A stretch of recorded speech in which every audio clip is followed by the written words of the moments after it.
Let's turn to one of Germany's most successful spies of the entire First World War, Jules Crawford Silber. Silber, a German by birth, managed to infiltrate his way into British intelligence. But how did he do this? After all, Germans were banned from entering the country after the outbreak of war.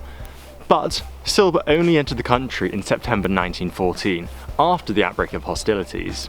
Silber, whilst born in Germany, moved to South Africa as a teenager.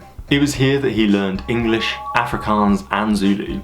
Due to his understanding of the languages, he was recruited by the British to serve as a translator during the Second Boer War. He also worked in mail censorship for them. After his work in South Africa and a brief stint in India, Silber found himself in the USA. When war was declared between Britain and Germany in 1914, Silber was determined to get involved and help the Germans out. He decided to sail for London. However, because of the ban on Germans entering the country, Silber first travelled to Canada. As Canada at this point was still British, and due to being on the other side of the Atlantic, they were much more lenient about who they let into the country. Silber was still careful to conceal his German identity and only showed his British documents that he obtained from his service to them. Having spent a brief period of time in Montreal, Silber finally set sail for the UK. He landed in Manchester, where he was extensively questioned for not having a passport.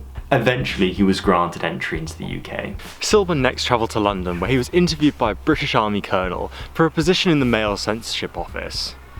Silber and the colonel found common ground over their time in India, and Silber was offered the position of mail censor on October 12, 1914.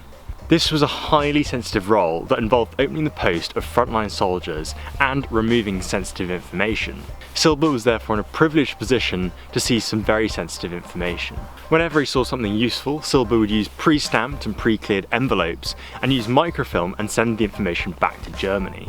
His time in the mail censorship office was highly productive, and after a string of promotions, he was soon made chief censor. This allowed Silber unrestricted access to the most highly sensitive of information.